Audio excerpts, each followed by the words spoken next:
Muy buenos días, mi nombre es Jaime Rodrigo Huac Mosqueira y en representación del Grupo 7 les presentaremos el trabajo final titulado Cambios introducidos por la Ley número 32-069, Ley General de Contrataciones Públicas. Esta exposición se desarrolla en el marco del curso Responsabilidad Social, Valores y Ética, a cargo de la docente Magíster Gladys Vanessa Zorrilla Garay, correspondiente a la Maestría en Ciencias de la Administración, Convención en Gerencia de Estado y Administración Pública. A lo largo de esta preparación explicaremos de manera clara y sencilla cómo la nueva Ley 32069 transforma el sistema de contrataciones del Estado, destacando sus principales cambios, su enfoque ético y su impacto en la gestión pública. La entrada en vigor de la Ley 32069 no representa una modificación superficial, sino una reforma integral del ecosistema de abastecimiento del Estado. Durante años, la contratación pública en el Perú fue percibida como un proceso meramente administrativo y burocrático. Hoy esta nueva ley la redefine como una herramienta estratégica de gestión pública. Esta normativa surge para responder a tres desafíos críticos: la articulación sistémica, la superación del menor precio y la integración y prevención. La Ley 32069 redefine la contratación pública como un ejercicio de gobernanza, donde la eficiencia no se sacrifica por la velocidad y donde el control de riesgos es la garantía fundamental para que los recursos del Estado lleguen realmente a su destino, que es el bienestar del ciudadano. Podemos ver que en el artículo 1 y 3 tenemos el objeto y ámbito de la nueva estructura del sistema de contrataciones, donde tenemos los ejes de integración sistémica, control presupuestal y precisión jurídica. La contratación se vincula directamente con el Sistema Nacional de Abastecimiento, para evitar compras aisladas y sin planificación. Se retiran las juntas de participación social, ya que éstas no manejan fondos públicos. Se incluye explícitamente a eSalud como entidad contratante, cerrando brechas de interpretación sobre su autonomía y su deber de transparencia. Podemos ver en el artículo 5 el blindaje jurídico y ético del proceso, como es legalidad y veracidad, incorporados directamente de la Ley 2744. Esto agiliza la fiscalización sin depender de normas externas. El valor por dinero. Se mitiga el riesgo de compras de mala calidad. El Estado ya no busca solo el menor precio, sino la sostenibilidad y eficiencia a largo plazo. Por ejemplo, quiere decir que cuando una entidad quiere contratar ya no se basa en el menor precio, sino que requiere la mejor calidad. Principio de causalidad. Fundamental para el control. La responsabilidad es individual y directa. Se sanciona a quien comete la falta, protegiendo la integridad del sistema ante actos ajenos. La integridad como eje estratégico, que se puede ver en el artículo 6. Tenemos el enfoque de integridad, gestión por resultados y gobernanza. Obliga a diseñar mecanismos para prevenir corrupción. El objetivo es la rendición de cuentas en cada etapa. Gestión por resultados. Los recursos deben ser medibles. Se busca mejorar la calidad del gasto público mediante indicadores de impacto real en la población. Gobernanza. Articulación multidimensional entre actores públicos y privados para proteger el interés general sobre el particular. Mitigación de fallas y capacidad técnica que se ve en el artículo 6, inciso 2. Gestión de riesgos. Proceso obligatorio y dinámico. Se identifican, valoran y controlan amenazas. Profesionalización y seguridad jurídica. Podemos ver los alcances, principios rectores y enfoques. El alcance de la Ley 32069 regula bienes, servicios y obras. Aplica cuando se usan fondos públicos. Incluye contratos menores, como lo es los menores a 8 UITs. Forma parte del Sistema Nacional de Abastecimiento. Todo esto ya lo habíamos visto en la anterior ley, a excepción de que aplica cuando se usan los contratos menores. El ámbito de aplicación.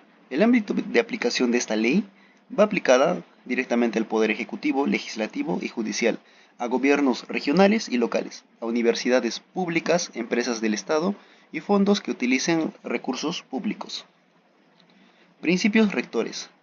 Orientan todo el proceso de contratación. Son obligatorios para entidades y proveedores. Sirven para interpretar la ley y su reglamento.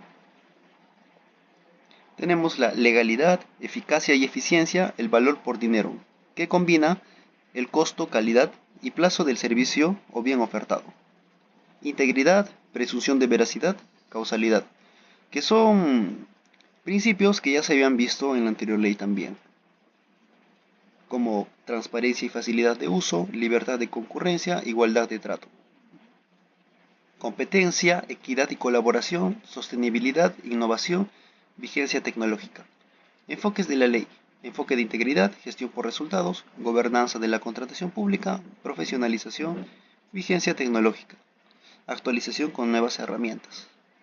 Ahora vamos a ver los impedimentos para contratar con el Estado según el artículo 30.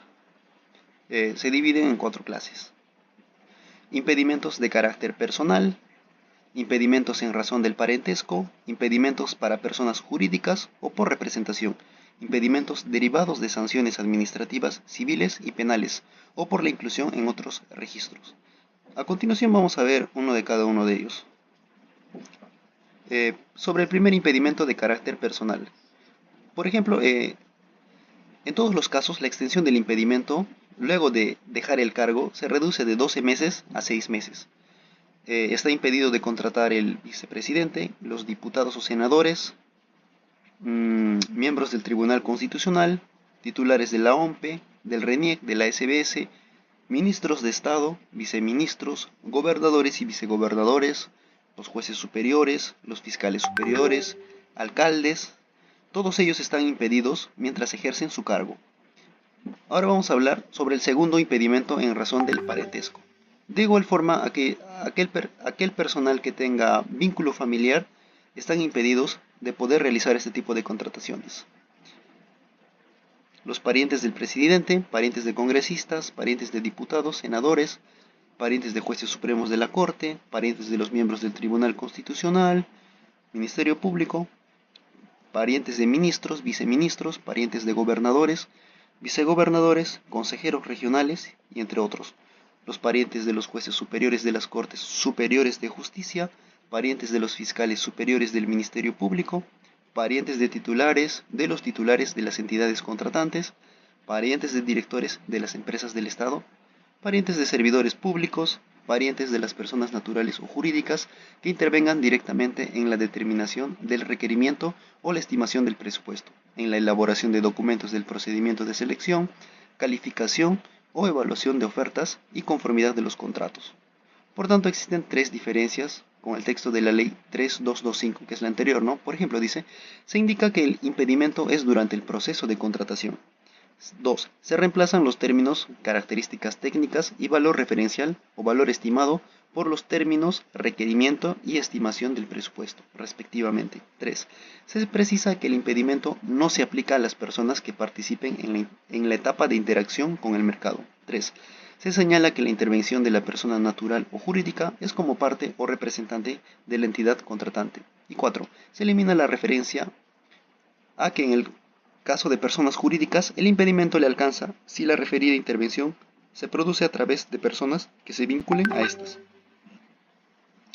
C y D. Sobre el tercer y cuarto impedimento. Para personas jurídicas o por representación y los derivados de sanciones, no ha existido mayor variación con respecto a la anterior ley. Más bien, se han precisado las actuaciones de los representantes estatales y privados. Sin embargo, es necesario resaltar que el impedimento tipo 4D antes solo incluía a las personas en el registro de deudores de reparaciones civiles. Con este cambio se incluye a las personas inscritas en el registro de deudores alimentarios. Inaplicación temporal de impedimentos. La nueva ley en el numeral 30.2 del artículo 30 dispone que se pueden inaplicar temporalmente los impedimentos de un proveedor, en caso se genere riesgo de desabastecimiento en la prestación de servicios. El artículo 40 del reglamento de la ley añade que también se puede inaplicar el impedimento en contrataciones complementarias, acreditando las mismas condiciones de desabastecimiento. Ahora vamos a ver las mejoras en la nueva ley de contrataciones con respecto a la anterior ley. Antes, en el enfoque de valor por dinero. Antes, el enfoque estaba más ligado al precio y cumplimiento formal de requisitos. Ahora, se ponderan criterios de calidad y eficiencia, con metodologías de evaluación mucho más completas. Digitalización integral del sistema. Antes, muchos procesos eran híbridos o parcialmente digitales, con mayor carga administrativa. Ahora con esta nueva ley se crea la Plataforma Digital de Contrataciones Públicas, Pladicop, que integra y moderniza sistemas como el Registro Nacional de Proveedores, RNP, y el SEACE, facilitando el proceso completo de forma electrónica y transparente. En consecuencia, los procesos de selección, publicación de información y fiscalización se hacen en un entorno digital centralizado, ya que el Pladicop incluye todas estas informaciones para poder tener la información en tiempo real. Procesos más ágiles y menos burocráticos. Antes, existían varios pasos administrativos duplicados o lentos que retrasaban las contrataciones. Con la nueva ley se simplifican etapas, se facilita la interacción con proveedores y se apoya la ejecución oportuna de obras y servicios. Profesionalización y planificación. Antes no había un requisito tan claro de idoneidad y formación para compradores públicos. Ahora, la ley exige mayor cualificación técnica y capacitación de los responsables de gestionar las compras públicas, lo que fortalece la capacidad institucional. Adicionalmente, le da importancia a la planificación contractual, lo que reduce improvisaciones y errores en la definición de necesidades. Se busca que el personal esté mejor preparado para liderar procesos complejos. En el tema de resolución de controversias más eficiente. Antes, la resolución de conflictos tendía a ser más reactiva y judicializada. Ahora se promueven mecanismos orientados a solucionar conflictos de manera preventiva y temprana, evitando paros de obras o dilaciones prolongadas por litigios. Se incentivan juntas de prevención, arbitraje y otras formas anticipadas de manejo de disputas. Los contratos menores a 8 ITs están amparados por la nueva ley, lo cual genera protección a los locadores de servicio. Esto es lo que veíamos hablando al comienzo, que ahora la ley también habla de compras menores a 8 ITs. Contratos estandarizados y mejores prácticas internacionales. Antes, la contratación de obras complejas carecía de modelos estandarizados, ampliamente usados globalmente. Ahora, para obras y servicios complejos, se incorpora el uso de contratos estandarizados, internacionales como NEC y similares, lo cual mejora la gestión de riesgos y la claridad contractual. Se adopta este enfoque, lo que puede minimizar riesgos y mejorar resultados técnicos. Ahora vamos a hablar del Registro Nacional de Proveedores. El Registro Nacional de Proveedores es la base oficial donde deben estar inscritos los proveedores para poder participar en contrataciones públicas y para que las entidades públicas puedan verificar sus datos legales y habilitación. Se pueden inscribir como persona natural o jurídica, nacional o extranjera. Existen 4 tipos de registros en el Registro Nacional de Proveedores, que son proveedores de bienes, proveedores de servicio, ejecutor de obras y consultor de obras. La información contenida en el RNP es de acceso público, excepto aquella que por ley debe declararse confidencial. Incorpora una lista de proveedores sancionados por el Tribunal de Contrataciones Públicas en los últimos 5 años, con datos relevantes como los nombres de los socios o administradores en el momento de la sanción, permitiendo mayor transparencia y evaluación en el historial de proveedores.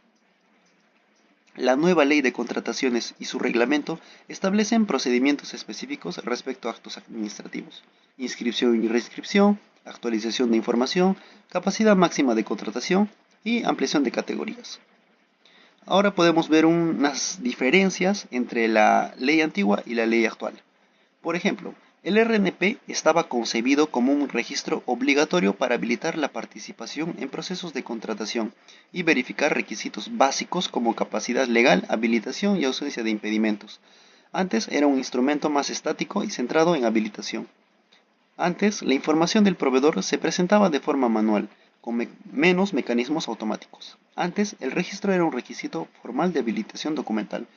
Ahora, con esta nueva ley, la 32069, el Registro Nacional de Proveedores se integra dentro de un sistema de gestión y estrategia de contrataciones públicas, ya no solo como habilitación, sino como parte de un ecosistema digital interoperable con otras plataformas que permite actualizar, verificar y cruzar información automáticamente, como hemos hablado del Pladicop.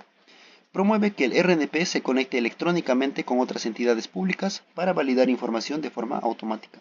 La información del proveedor es más completa y dinámica, que puede incidir en su evaluación y participación en procesos. Ahora vamos a hablar de la ficha única del proveedor. La ficha única del proveedor consolida la información relevante de los proveedores sobre la base de la información administrada por el OS.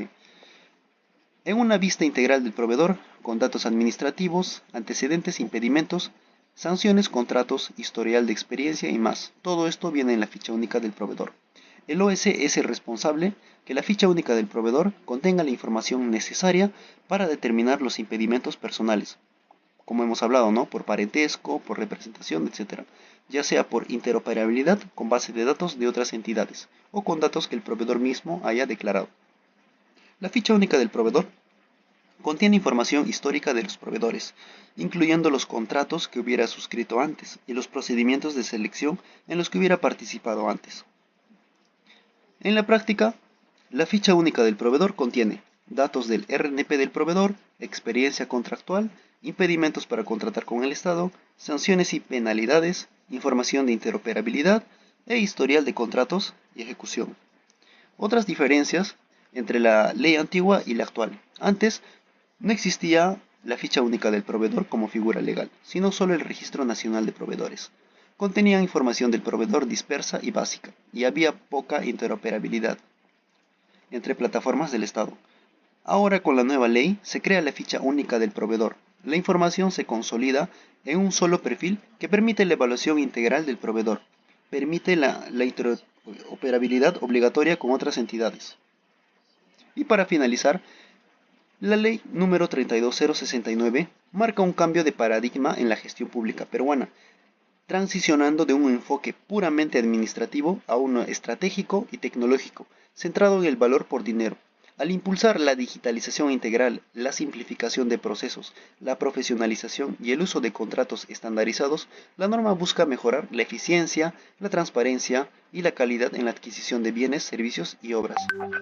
La principal conclusión sobre los cambios introducidos por la ley en el Registro Nacional de Proveedores es la transición de un sistema manual y estático a uno digital e interoperable como es el PLADICOP. Antes el RNP era un registro estático y formalista, concebido únicamente como un requisito documental obligatorio para la habilitación básica de proveedores.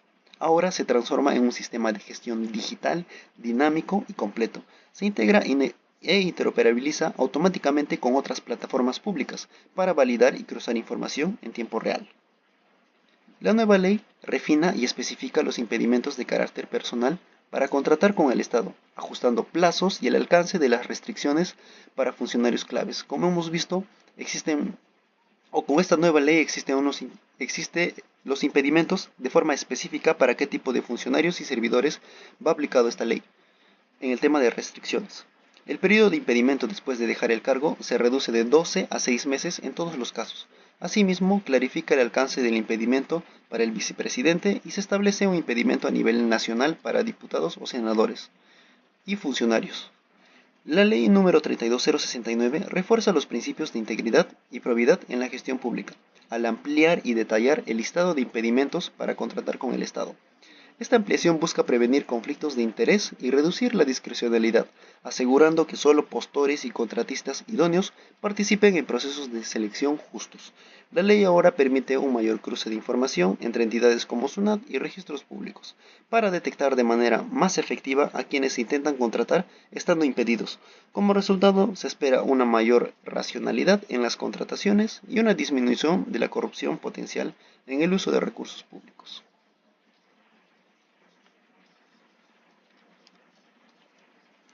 Muchas gracias.